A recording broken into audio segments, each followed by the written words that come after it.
Underlying all rhythm in music is the concept of the beat or pulse. When you go to a concert and the singer encourages you to clap along, you and the rest of the audience will most likely end up clapping to the beat of the music.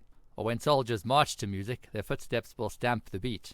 The beat is a steady, regular, unchanging pulse that carries on much like a ticking clock, though it can be faster or slower than that. The speed at which the beat occurs is called the tempo. The same piece of music can be played faster or slower, or at faster or slower tempos. Doing so changes the expressive quality of the piece. Generally, the faster the tempo, the more lively, energetic, or urgent a piece will sound, while a slower tempo might sound more contemplative, laid back, majestic, melancholy, etc. Changes in tempo within a single piece can change the character of that piece as it progresses. This is useful in film music, for instance, or in children's songs to build up to a fun, energetic climax, etc. Meter is a way of making more sense of the beat. While you can clap a steady beat to most pieces of music, not every beat within a piece is of equal importance. Beats can be arranged into short repeating patterns, which we call bars. A bar will usually have between 2 and 4 beats, though there are many other possibilities. Within a bar, beat 1 is usually the strongest, while the following beats are weaker. Now that we've seen how the three concepts of beat, tempo, and meter relate to one another, let's consider each in a bit more detail. How do you work out the beat of a song or composition? It's usually pretty easy to just sense the beat. If you try and clap along to the song, most often you'll find yourself naturally clapping out the beat. You can't go far wrong, though you might find that it's not immediately clear whether the beat is what you're clapping, or is it half or twice the speed of your clapping. But this is more a matter of interpretation, which you determine based on the character of the song. Think about the beat in a song like Queen's We Will Rock You. The basic beat in this song is the most important feature. What makes the song memorable, namely its hook, is the simple stomping rhythm repeated over and over.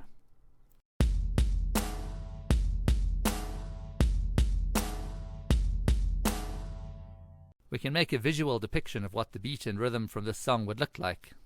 The hand claps here show the basic beat, while the length of the blocks shows the rhythm.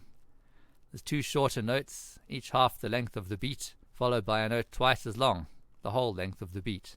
The red color shows the foot stomp, while the orange shows the hand clap.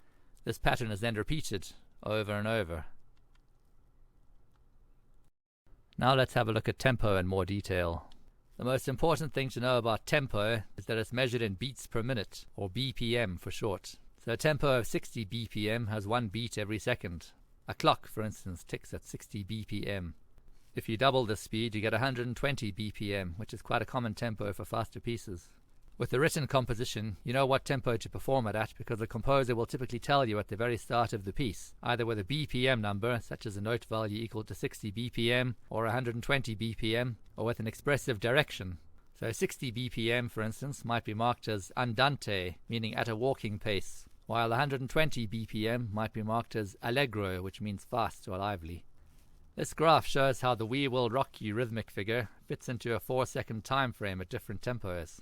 At 60 BPM it fits in exactly 2 times, because we have 4 beats at 60 BPM, which is exactly the same as 4 seconds.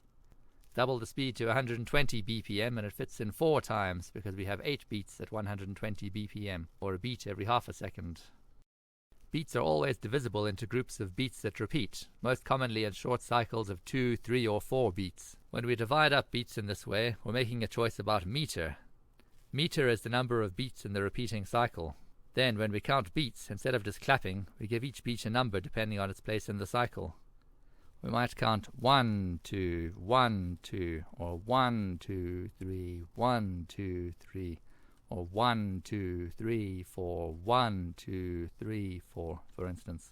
So with We Will Rock You, there are 2 ways we could do this, with 4 beats per cycle or 2 beats per cycle. How do we know which one will give us the correct meter? It comes down to interpretation of tempo and also to convenience. The character of this song is emphatic, expressing determination, resolve, strength, etc. 4 beats per cycle would give us a fast, agitated tempo. 2 beats gives us a laid-back, more majestic tempo. So a meter of 2 beats per cycle makes more expressive sense in this context. It can also help to imagine a conductor. At 4 beats per cycle, the conductor would have to wave his hands constantly and quite frantically, while at 2 beats per cycle, the conductor's hands would move at a natural, easy, less tiring speed. The cycles of beats we've been talking about are called bars. We count beats per bar like this. For 2 beats, we count 1, 2, 1, 2. For 3 beats, we count 1, 2, 3, 1, 2, 3. For 4 beats, we count 1, 2, 3, 4, 1, 2, 3, 4. We use bars to show how beats are grouped into a particular meter. 2 beats per bar would look like this. 3 beats per bar would look like this. And 4 beats per bar like this. Usually, though, we don't just leave it to the performer to figure out the meter based on how many notes are in the bar. Instead, we tell them explicitly using time signatures.